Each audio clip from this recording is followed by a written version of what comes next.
Good morning. Okay. Good morning. All right, that's better. Let's give a round of applause to Dr. Keith McCutcheon, our organist. Outstanding. Thank you, sir, very much for lending your talent to this occasion. Let's give a round of applause for the distinguished alumni in the room. Our outstanding faculty members, our wonderful staff, and of course, the blessing in the heart of this university, our students. We also want to applaud those of you who are joining us online. We appreciate you joining us for this special Heritage Assembly, and so we want to give you a round of applause so we know that you are there. All right. At this time, I'm going to bring up our Interim Associate Provost for Academic Affairs, Dr. Scott Wicker, who will be followed by a selection of Lift Every Voice and Sing.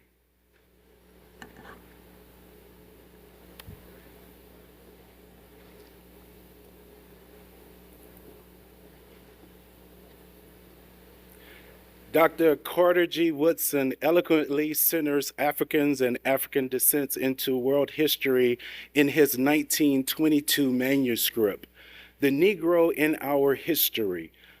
This groundbreaking research demonstrates not only the resistance but resilience of our people over space and time. As we enable our intended future here at the Kentucky State University, let us also reflect on our history of resilience. Good morning. I am Scott Wicker, the Interim Associate Provost, and I summon the 2023 Kentucky State University Heritage Day Assembly in order.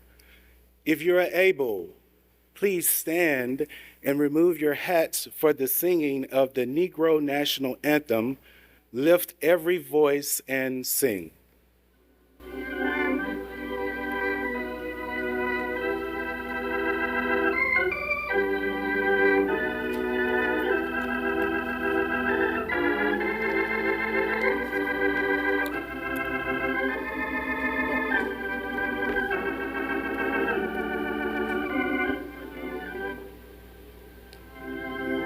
Let's sing together.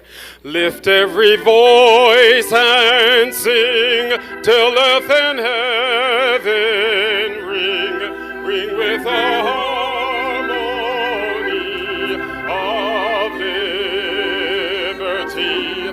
Let our rejoicing rise high as the listening skies. Let it resound loud as the roll.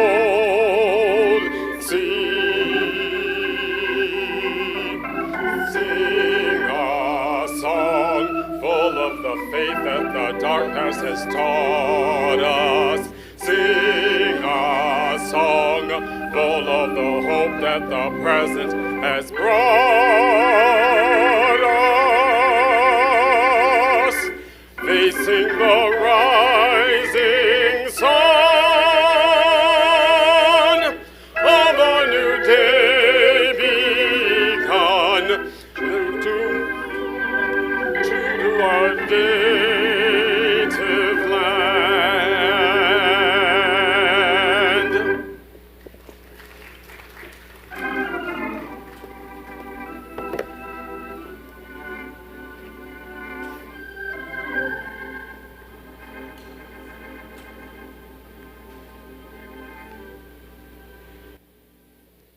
We want to thank Dr. Lloyd Mallory and our vocal music majors, Miss Tremaya Johnson and Mr. Michael Tabb. Again, give them a round of applause for lending their talents to this occasion. At this time, it is my pleasure to introduce you to Miss Mayana Wallace and Mr. Urias Kelly. Miss Wallace is our 93rd Miss Kentucky State University. All right. And Mr. Urias Kelly is our 29th Mr. Kentucky State University. And they will bring you the welcome, followed by the introduction of our guest speaker, by Ms. Amari Stowers, the Vice President of our Student Government Association.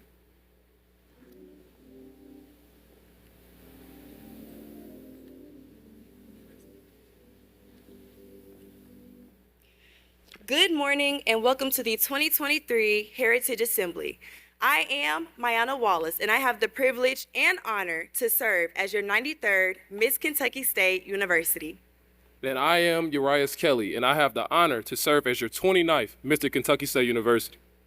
We would like to give a special greetings to the Board of Regents, administration, faculty, staff, student body, and guests. If there are any members of the Board of Regents, please stand to be recognized.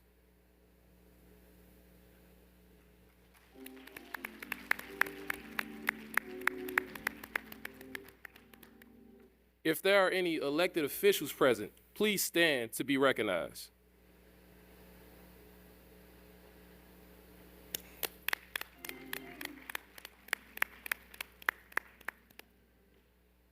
If there are any members of the clergy, please stand to be recognized.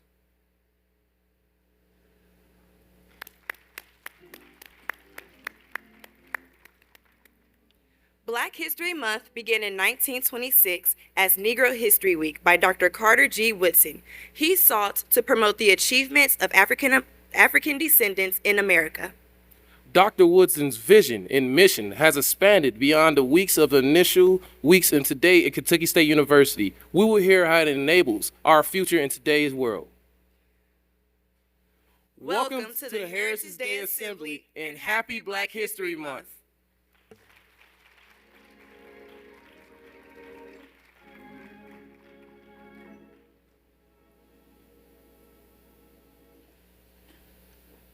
Good morning, everyone. My name is Amari Stowers, and I currently serve as the first vice president. Chaka Cummings' career in education has spanned various roles, including being a classroom teacher, football coach, administrator, and diversity practitioner. He has taught every grade level from pre-kindergarten through 12th grade, including teaching math, English, religion, and physical education. He has specialized in teaching social sciences, specifically American history, world history, and geography. Cummings has led numerous presentations on teaching practice, training educators in frameworks such as backward planning, design thinking, and Socratic seminar.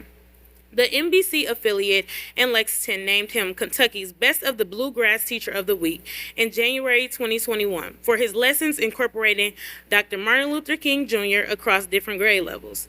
Cummings has worked in Kentucky as the director of K-12, post-secondary, and equity policy and practice at the Pritchard Committee, where he led the Equity Coalition and represented Pritchard on the Kentucky Coalition for Advancing Education, the Kentucky Chamber of Commerce, and the Kentucky Education Summit. He has previously served as a teacher at Lexington Catholic High School, St. John's School in Georgetown, Kentucky, and Sayers School in Lexington. Currently, Cummings serves as the inaugural executive director of the Association for Teaching Black History in Kentucky, an organization formed in partnership through Berea College, Kentucky State University, the Muhammad Ali Center, and the Thomas D. Clark Foundation. Cummings is a 2002 graduate of Berea College, where he earned a degree in education studies, where he is a member of the Alumni Executive Council. He also earned an MBA from the University of Kentucky and is currently working toward a PhD in higher education studies with the emphasis in diversity, equity, and inclusion at University of Kentucky. Let's give a round of applause for Chaka Cummings.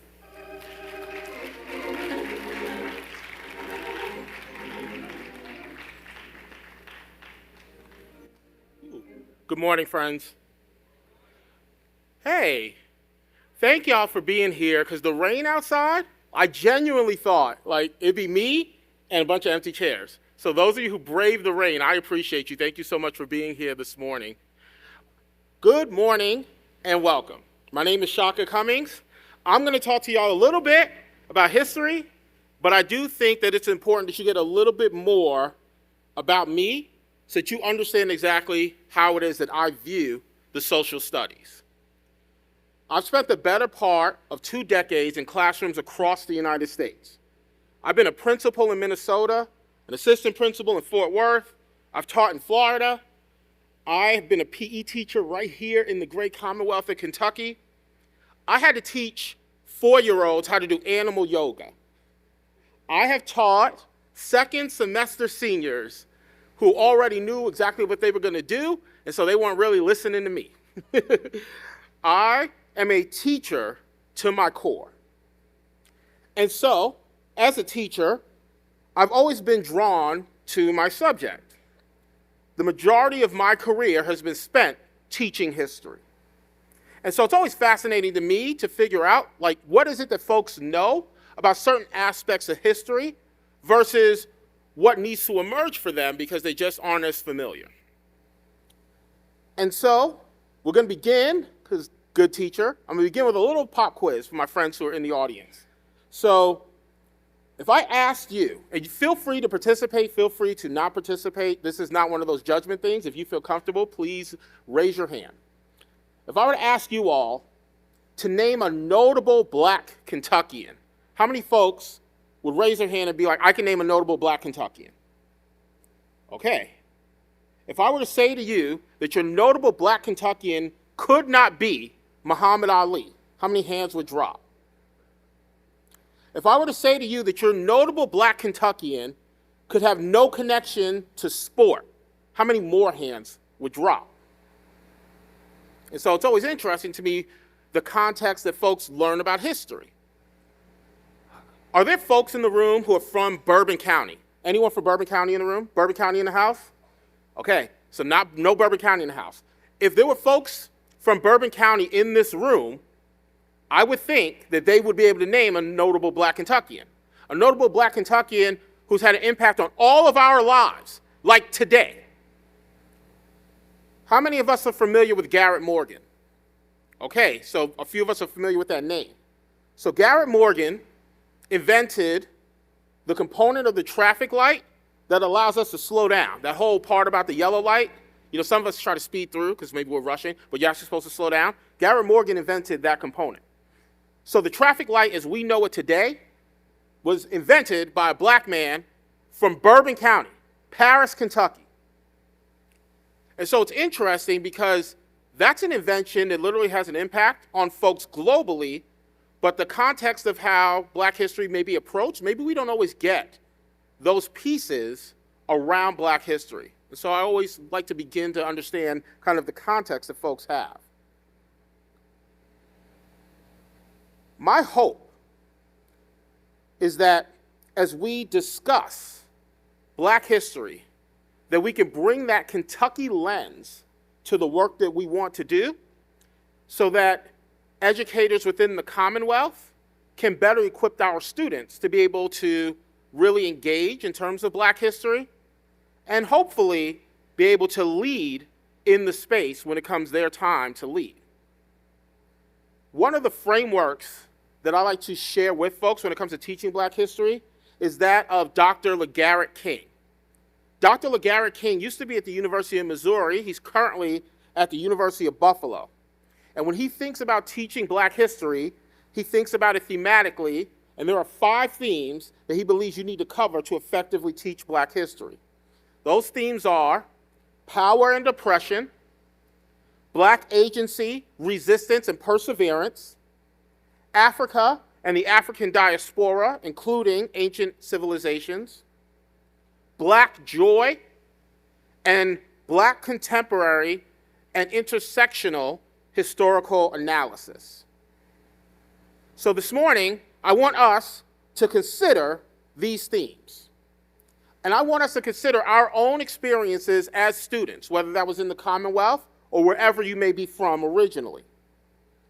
And ask yourself, how often, with regard to black history, were you asked to explore all of those themes? How often, in your student experience, was your experience with black history siloed and really the only focus or the most significant focus was around that theme of power and oppression? I think it's important for everyone to understand, black history doesn't begin with enslavement. I'm going to say it real loud so that the people in the back of the room can hear me too. Black history does not begin with enslavement, y'all. What's missing from many of the contexts of our understanding of black history is our understanding of those ancient civilizations.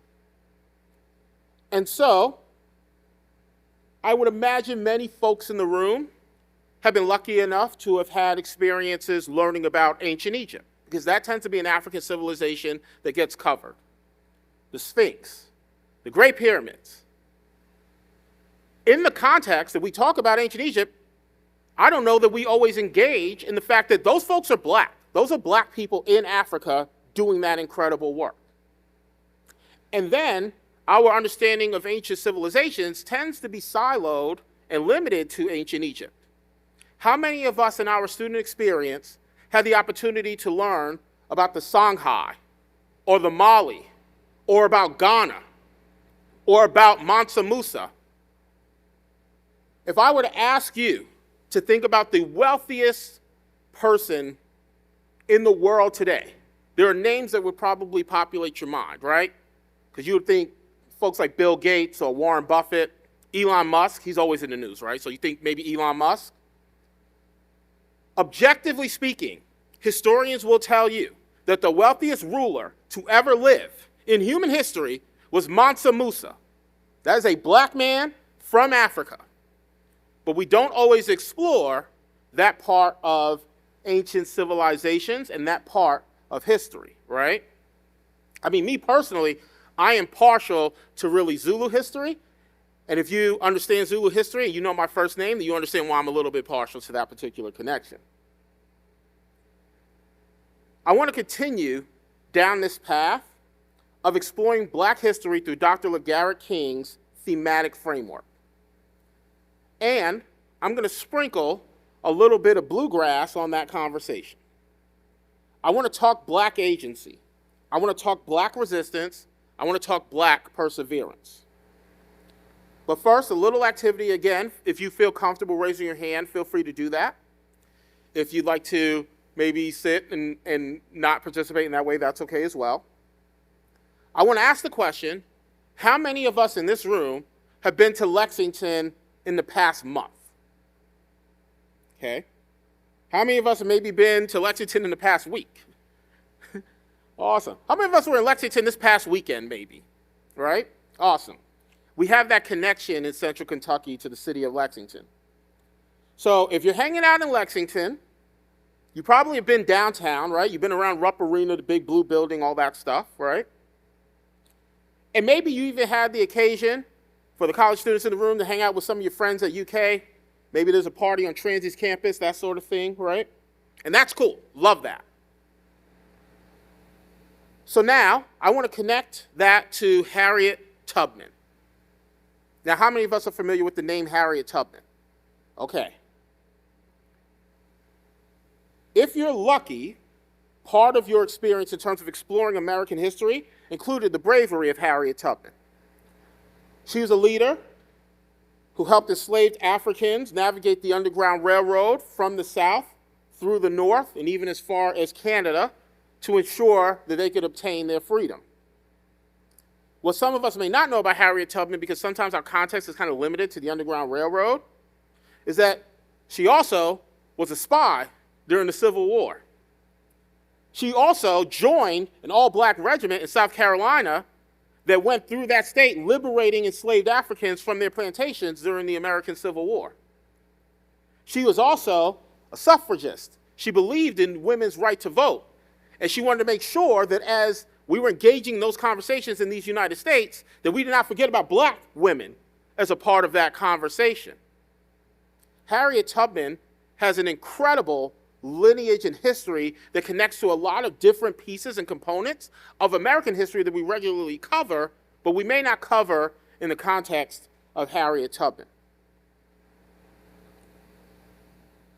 So the next time you're in Lexington, I want you to stop by a place called St. Paul's African Methodist Episcopal Church.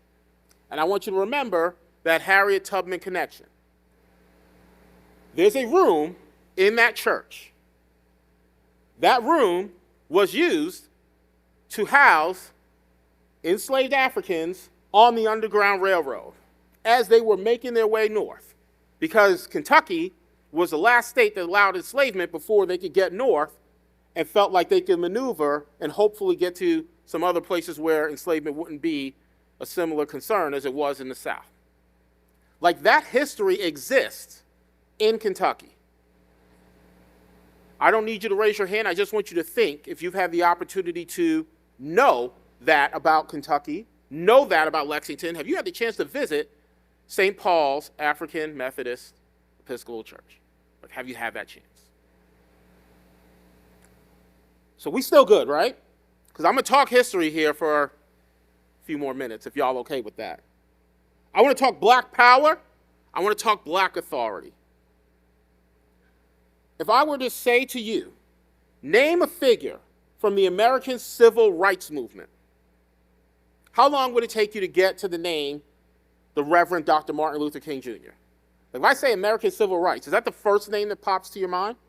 Maybe it's even not the first name, but it's in the top 5, I would imagine. Like, Dr. King is one of those names that we definitively connect with the American Civil Rights Movement. In the state of Kentucky, beginning next school year, the state social studies standards mandates that we teach not just one, but 2 primary source documents from Dr. Martin Luther King Jr. We have to teach the I Have a Dream speech, and we have to teach letters from a Birmingham jail. Now, if you're familiar with the I Have a Dream speech, you're probably not surprised that if we're going to talk about mandating documents from Dr. Martin Luther King to be taught, that's one of them. That's probably not a surprise to you. I mean, go back to Twitter, check out politicians and what they're tweeting on MLK Day. How many of them are tweeting about content of character, no judgment based on color or skin? This is I Have a Dream, right?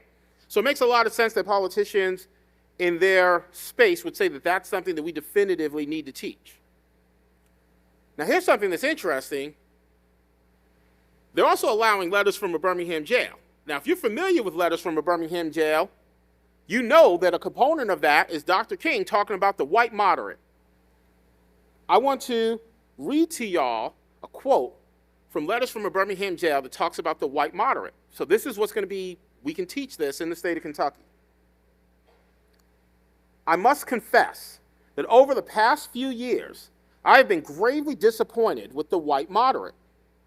I've almost reached the regrettable conclusion that the Negro's great stumbling block in his stride toward freedom is not the white citizen's counselor or the Ku Klux Klanner, but the white moderate, who's more devoted to order than to justice, who prefers a negative peace, which is the absence of tension, to a positive peace, which is the presence of justice, who constantly says, I agree with you in the goal you seek, but I cannot agree with your methods of direct action, who paternalistically believes he can set the timetable for another man's freedom, who lives by a mythical concept of time, and who constantly advises the Negro to wait for a more convenient season. Shallow understanding from people of goodwill is more frustrating than absolute misunderstanding from people of ill will. Lukewarm acceptance is much more bewildering than outright rejection. In the state of Kentucky, we're going to be able to teach that to students across the Commonwealth. Black power, black resilience, black agency. Woo. I also want to remind you all, as you think about Dr. King and what we will be able to teach, that we don't have to pretend that like this was some fight that was happening worlds away. Our reality in the state of Kentucky is that if I ask y'all to get up out of this auditorium and walk and take a few steps outside, you would be able to live that history of Dr. King. In 1964, Dr. King, along with another person who you may have heard of by the name of Jackie Robinson, came to the state of Kentucky and gave a speech and led folks in a march here in Frankfort. Next school year, we get those 2 primary source documents for Dr. King that we're required to teach. And oh, by the way, we run up against the 60th anniversary of Dr. King's march in Frankfurt. Let's start talking about Black history through that Kentucky lens. Let's make sure that we bring students to Frankfurt to walk that march. We're talking about 1964. Let's make sure that in our classrooms in Kentucky, we're inviting folks to speak to our students who were there at the march, because those folks are around too. If you're interested in learning a little bit more about the march in Frankfurt, right around 10 years ago for the 50th anniversary, KET actually did a special on Dr. King marching in Frankfurt. It's worth your time to check that out. So hopefully, as I transition from Dr. Martin Luther King and I come back to the framework that was done by Dr. LeGarrette King, I'm not confusing you all too much as I start to transition between these different Dr. Kings. I want to go back to Dr. LeGarrette King's framework.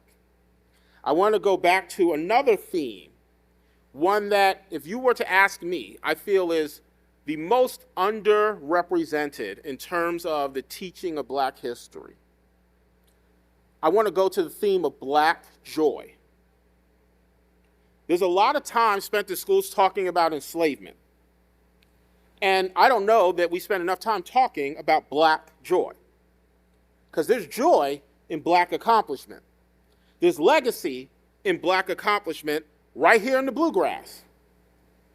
If you've seen me on the news here recently, because I've done some spots in Lexington and in Louisville, you've heard me talk about folks like Oliver Lewis.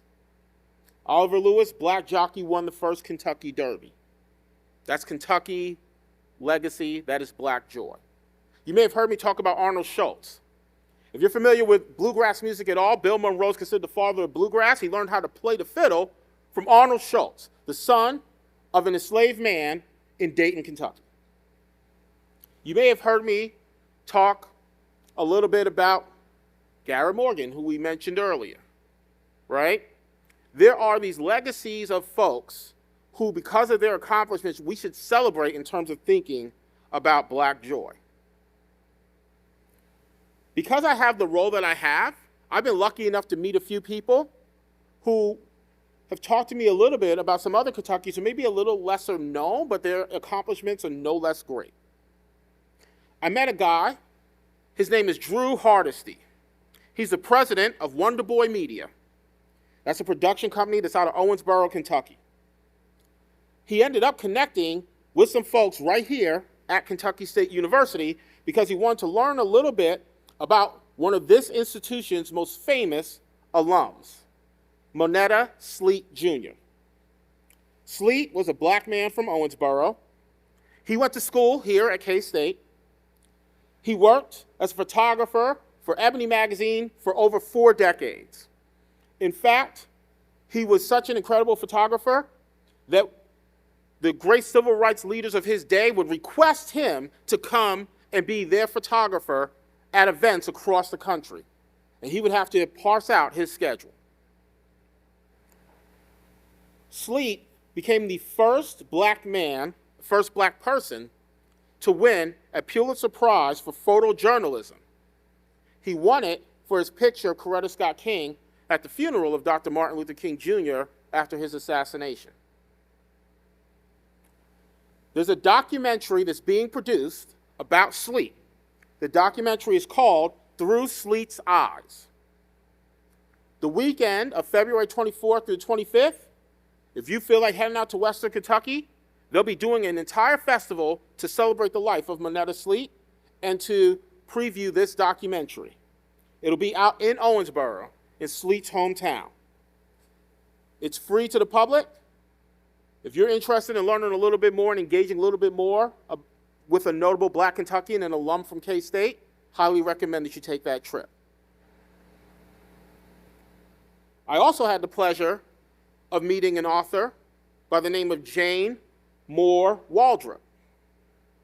She's from Lexington, or lives in Lexington, I should say, and she had a book published in Lexington. It's a children's book. It's titled A Journey in Color, and it's about the life and the art of one Ellis Wilson. Now, here's something that's interesting. I grew up in Harlem, and I feel like when I talk to the average Kentuckian, I actually know a little bit more about Ellis Wilson than they do. Ellis Wilson was someone who I learned about as a kid. He's an artist, or was an artist. And he became famous during the Harlem Renaissance for his incredible paintings. For some of us that are of my generation and maybe a little bit older, you may remember an episode of The Cosby Show where Claire Huxtable actually bids on a painting from her uncle Ellis. That's Ellis Wilson. That's the reference. And that's actually one of his pieces, and it was used regularly on that show throughout its continuous run. Ellis Wilson was from Mayfield, Kentucky. And before he attended the School of the Art Institute in Chicago, he went to college here in Frankfurt. He went to a school called the Kentucky Normal and Industrial Institute. Some of us may be a little familiar with that name, but just in case you're not, that school eventually becomes Kentucky State University, where we are today. That's another notable Black Kentuckian who has that connection to Kentucky State. As a matter of fact, Ms. Waldrop actually sent me a letter that was a part of her archives doing her research for her children's book from Kentucky State, requesting Mr. Ellis to allow them to actually showcase some of his artwork in their galleries. It's kind of gangster too, because they were like, just tell us how much it costs and we'll do that. Like K-State was just like that. I like it. Black joy as a theme can be taught in conjunction with the final theme referenced by Dr. LeGarrette King. That's that theme of contemporary analysis of Black people. And it's fascinating to me, right? Because in schools where students, teachers were always trying to find meaningful ways to engage with our students, I ask, do we always look at contemporary culture, and if we're thinking about Black history, do we look at contemporary Black culture as a way to engage with students? Do we use that as a vehicle to draw students in to talk about other historical concepts and constructs? And then when we do that, do we actually acknowledge that we are looking at Black contemporary culture? Because we need to make sure that we make that acknowledgement as well. Once upon a time, I was working in Texas, and I attended a conference. It was in Boston or it was in New Orleans, I can't quite remember, but it was with the National Association of Independent Schools, and it was their People of Color Conference. And so I'm an educator. I see the list of different presentations, and there's a presentation from a high school educator, and he designed an entire course. It was an elective that students could sign up for around the pillars of hip-hop and the cultural impact of hip-hop, examining it through the lens of Kendrick Lamar. He called the course was titled, How to Pimp a Butterfly, Contemporary Hip-Hop as a Historical Vehicle into Modern Culture. That was the title of his presentation. I was there in 2.3 seconds. I had to hear what this man was talking about. And when I heard how he designed the course, I was blown away. The course dove deeply into the pillars of hip-hop. So there are 4 pillars: emceeing or rapping, DJing, and when we talk about DJing, we're talking like old school, like crossfaders, turntables, making a beat, scratching records, breaking or breakdancing, and graffiti. Now I'm imagining being a 17-year-old at this school, I'd have signed up for that course twice, just because if the first time I messed up, I want to make sure that I get in. Like, that would have me hooked. So there's some folks in the audience, I would imagine, again, of my generation, maybe a little bit older, who may remember a little channel called MTV. You might actually remember MTV when there used to be music on it. There used to be a show on MTV, and it was called Yo MTV Raps. And there was a guy on Yo MTV Raps whose name was Fab Five Freddy. So Fab Five Freddy became known on MTV Raps as a graffiti artist. And that name Fab Five, that part of his name, connected to like maybe historically the most famous graffiti crew ever, the Fabulous Five. Now, Fab Five Freddy wasn't an original member of the Fabulous Five. The original members of the Fabulous Five was a guy named Lee Quiones. He's actually a fairly famous and well-known artist. Doc, Mono, Slug, and Slave. Slave's real name is Kenneth Durant. Kenneth Durant is the son of Vancito Durant and Mildred Durant. He's a younger brother of Otnell Durant, Raymond Durant, and Sandra Durant. Sandra went on to marry a man from Trinidad by the name of Bernard Cummings. Bernard and Sandra are my parents. So the streets knew him as Slave. Vancito and Mildred called him Kenneth. I call him Uncle Kenny. When I heard about this class and they were incorporating graffiti art, I went to this teacher and said, how do I get my uncle involved? Because he's a part of those pillars and a part of that history. Incidentally, isn't oral history amazing? I just gave y'all the oral history of graffiti in New York City in like 30 seconds. I'm a boss. You're welcome. So, I'm at this conference for the National Association of Independent Schools. Understand that these are schools, and this particular school where I heard about this course is one, it's a private school. The school where they had this course was one where parents were paying like 35 grand a year to send their kids. So like in my mind, I thought this was amazing. This will never happen in public schools, right? Because there's standards and there's standardized tests and there's all these pieces that would restrict a course like this from ever being taught. Bluegrass Connection, y'all. Earlier this week, I was in Lexington and I was at a place called Carter G. Woodson Academy. Carter G. Woodson Academy, named after Carter G. Woodson, the father of Black history, Berea College graduate. And when I was at Carter G. Woodson Academy, I was walking through the hallway and I saw some cardboard. I'm walking with Dr. Kimberly Snodgrass. I asked Dr. Snodgrass, hey, what's going on with this cardboard? So it's cardboard. It had a logo of the school on it and it had the names of a bunch of rappers from past and present, right? So like NBA Youngboy, somebody today. I see Tupac Shakur, that's more my generation, Notorious B.I.G. And I'm like, what's going on here? In this class, students actually have a unit on contemporary hip-hop history. And that cardboard was going to be used as a prop, as a part of a breakdance segment that students were going to do within that course. And I'm like, man, this is amazing. I need to tell you about my uncle. Make sure to tell Ms. Snodgrass about him.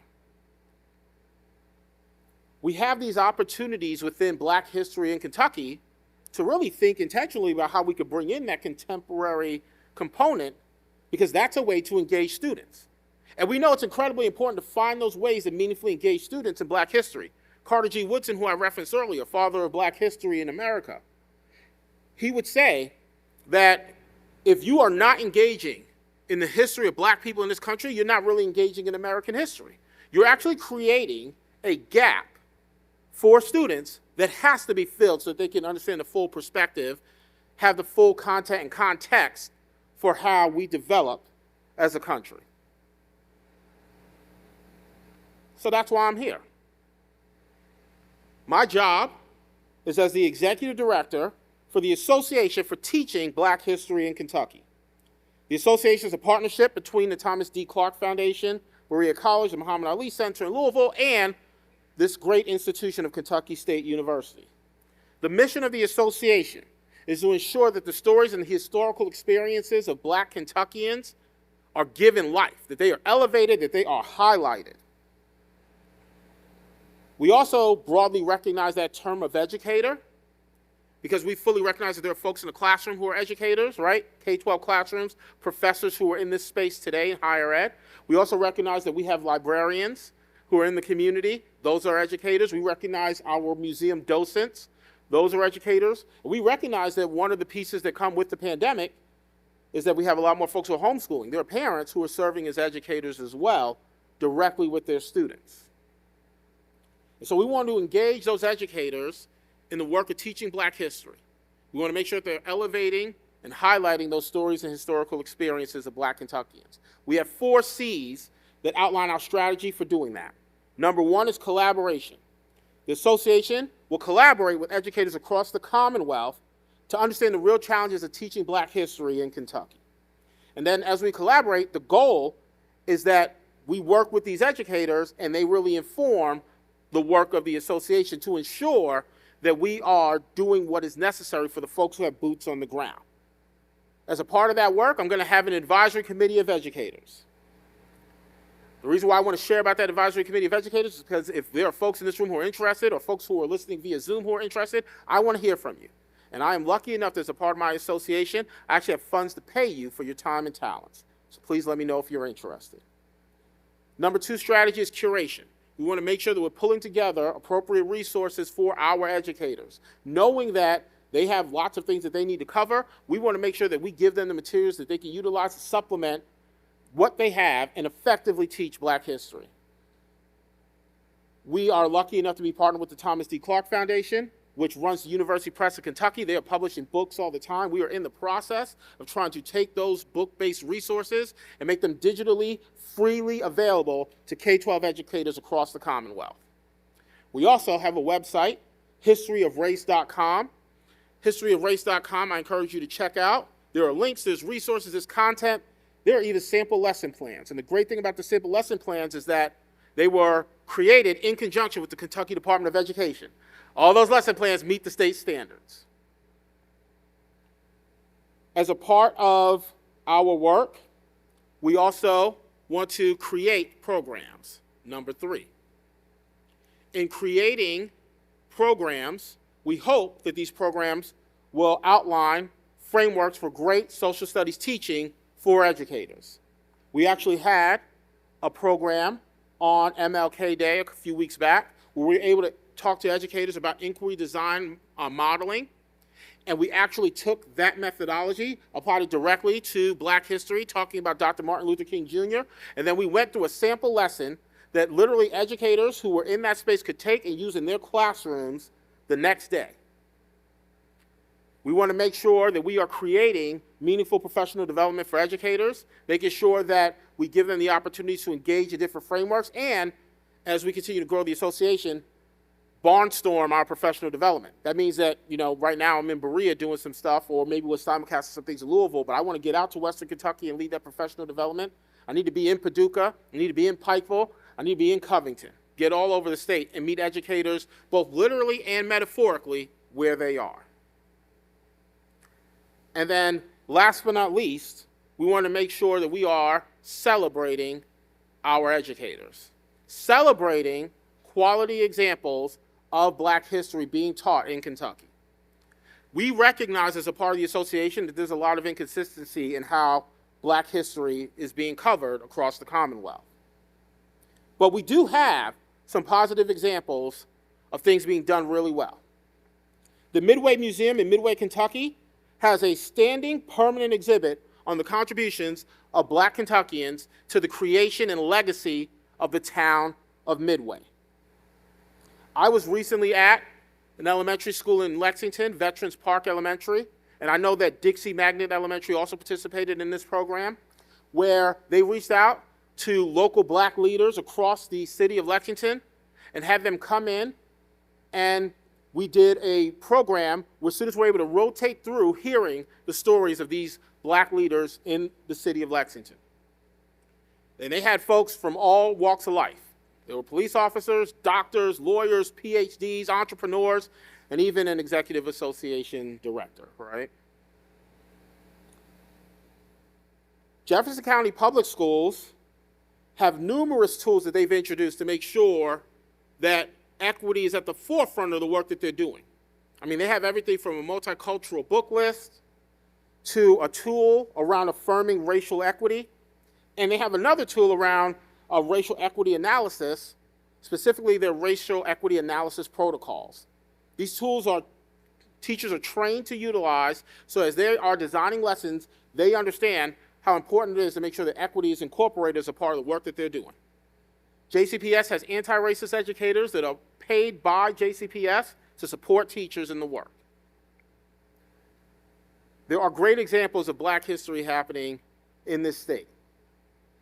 Just the other day, I think it was Valentine's Day, We actually had students from Madison Southern in Madison County who came to Berea College and actually got to spend time at our Carter G. Woodson Institute for Interracial Education. They learned about Carter G. Woodson and his work, and then they went over to the digital archives at the Hutchins Library on Berea College campus and got to walk through and see the digital archives and the actual manuscripts from Carter G. Woodson. Like, there's real quality Black history going on in this state. So we want to make sure that we're celebrating those examples because, number one, we can connect educators and maybe we could do some of these things across the state. But also, number two, it's not a lot of folks always consistently celebrating educators. We want to make sure that we're an association that's doing that. Now, y'all have been patient and y'all listen to me. I appreciate that. So now's the part where I ask y'all to do me a favor, okay? So I imagine that there's folks in this room who are education majors. If you're an education major here at Kentucky State University, I need you to remember the Association for Teaching Black History in Kentucky. I want to connect with you because when you are in your classroom, I want to support you in effectively integrating Black history into your curriculum. If you aren't an education major, maybe you're an educator, I want to reach out to you. I want to talk to you. I want to support you in integrating Black history in your classroom. If you are not an educator, you're not an education major, that's cool. You are from somewhere. You're from somewhere in the state of Kentucky. You may be from all sorts of places. Milwaukee, Wisconsin, I heard. Chicago, Illinois, I've heard. You should go back to wherever you're from. And if it's in the state of Kentucky, you should talk to folks at your school and let them know that the Association for Teaching Black History in Kentucky is here and would love to work with you. And tell them, I met this guy, you need to go talk to him. I would love to have a conversation with them. And if you're not from Kentucky, when you go back to Greenville, South Carolina, or Las Vegas, Nevada, or wherever you happen to be from, you should start asking questions. Because there's not an association in the country like this one. So let's ask the questions. Why don't we have more folks who are diligently doing this work in different states across the country? And as you begin to ask those questions, maybe there are folks who want to engage. If there are folks who want to engage, you tell them to connect with me. I would love to talk to them and get them started and create an association like this one. That's everything I got for y'all today. It was a lot. Thank y'all for being patient with me. Thank y'all for listening. Thank y'all for laughing a little bit. I appreciate you. Before I wrap up, I just want to say that I began this conversation talking about Muhammad Ali, and I want y'all to know that I am not disrespecting Muhammad Ali. That man is the greatest. He literally created the term GOAT. So everything that you know about Muhammad Ali is amazing. And, oh, by the way, you should also know that he stood up for social justice. He gave up his world championship, all the accolades and money that came with that, because he believes so much in peace. So if you know a little bit about Muhammad Ali, please know I was not disrespecting him earlier this morning. I'm happy that you know about Muhammad Ali, and I'm happy that you know that history. You should thank the person who taught you about Muhammad Ali. And then after you thank them, talk to them about Moneta Sleep. Thank y'all. I appreciate it.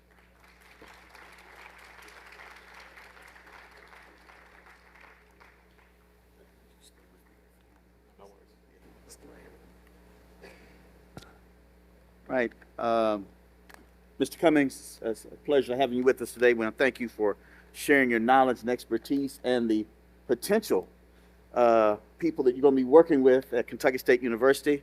Our institution is a partner with the Association for Teaching Black History in Kentucky, and we were honored to be a part of getting the executive director named for Kentucky. As Mr. Cummings indicated, there's no other organization or position or role like this in the country. And so we're proud to be a part of pioneering this opportunity. But at this time, I'd like to bring out Dr. Takia Anthony, who is our leader of this Heritage Assembly, and thank her for her work, but she has a presentation to make, along with our president, Dr. Ronald A. Johnson, who will be bringing closing remarks.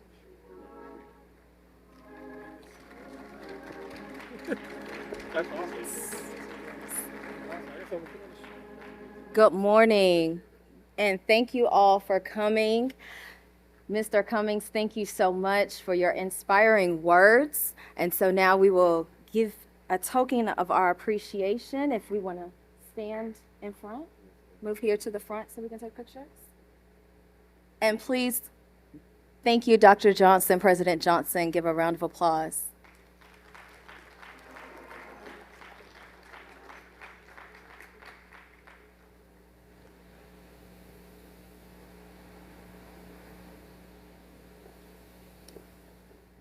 Okay, I present to you Dr. Ronald A. Johnson, followed by Ms. Tremaya Johnson and Mr. Michael Tabb, who will sing our alma mater. Good morning, and welcome to Heritage Assembly. I want to greet you, of course, in the name of our Board of Regents, of course, faculty, staff, and students here. My job is to actually close out this august meeting. And so before I begin, you know, you've listened to a person who is actually a difference maker, and he's going to be making significant change over the lifetime of his career. I'm one of the founders of that organization, and we hired him for just that reason.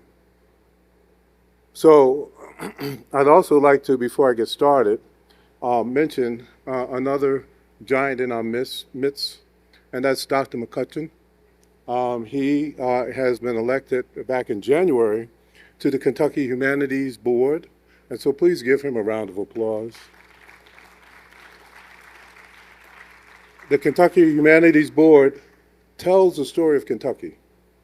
So guess what? You got two people here who are actually able to articulate what the story of Kentucky is, and from various vantage points. And thank you, Dr. McCutcheon. Well, in terms of coming up with the closing remarks, I thought about this, and I said, okay, you know what? Black History Month is celebrated. I've celebrated it since it was called Negro History Month, for those of you who know that. And I thought about it a little bit, and I said, to close this out, I really want to appeal to you to think about Black History Month in another dimension. Several years ago, I lived in Houston, and my business partner, Gerald Smith, was asked by Mayor Lee P. Brown to endeavor to create an African-American museum. Gerald Smith asked my wife to actually develop it, and she did. And in fact, if you were to Google the name of this museum, you'll see the colors and the initials. The name came from me. One Saturday afternoon, I was there, and we were puzzling over how are we going to name it. We had actually had all kinds of contests to name this thing, and the names just came back wrong. And so I sat down and I said, you know what? Why don't we just call it HMAC? For those people of my generation, they know about the Mac, the movie. And so HMAC was what we called it, the Houston Museum of African American Culture. Now, why am I talking about that? Because I want you to think about African American culture in a slightly different way. When my wife was developing that museum, she actually wanted to get people engaged, and also she had many charrettes. And to get people engaged, she started a number of programs. And one of the very, very first programs was called Many Pioneers and Many Faces. Many Pioneers and Many Faces. And so what I'd like for you to think about, when you think about Black history, think about it from the standpoint of many pioneers and many faces. And as a consequence, the question that I ask you is, what is your heritage? What is your heritage? Not just looking at other people and saying, okay, here are these pioneers, here are these people who've made a change in the world, but you're a change in the world too. What is your heritage? In order for you to actually answer that question, and I'm not going to be very long today, but I just wanted to get this idea in your head. The Smithsonian says, start with a family picture. Just start with a picture. You can choose any picture. Ideally, a picture with several people in your family. If you can go back in time, go back in time, but start with that picture. And so I'm going to show you an example of me starting with that picture. I'm not going to go into a whole lot of detail, but you'll see what I mean when I show you a picture. Okay. This picture was taken in 1916 in Brooklyn, New York. The woman, Mrs. Clarissa Burke, was my great-grandmother. Emily Burke is my grandmother. Elaine, Clarissa, and Alan are all my great aunts and uncles. My grandmother, Emily, was named after her father, James Allen Burke's mother. And you can see that Clarissa was named after her mother. 1916, my grandmother was 10 years old. Her father was born in 1874, and he died in 1943. Now I can go on and build on this story. Each one of us has a heritage. Each one of us has a story. You should begin to write yours. Go back, talk to people, collect the information, take the pictures, go to the census to pull out information. I have not even gotten close to what my wife has done with her family. On her mother's side, she can go back to 1835. On her father's side, she can go back to 1850.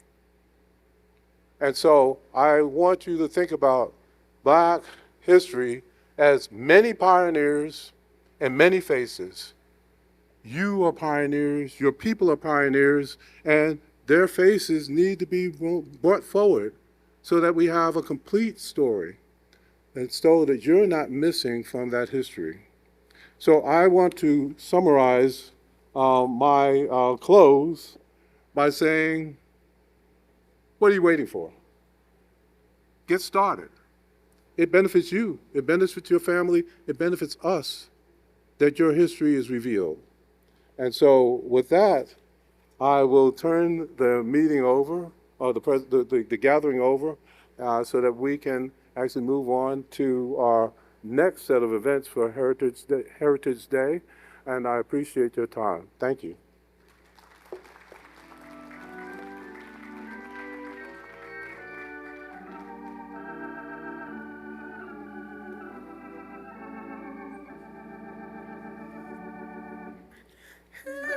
To our alma mater, dear is her name, and she was strongly stronger to surpass her fame. Hers is the hand that guides us day after day. And she will stand beside us when we go on our way.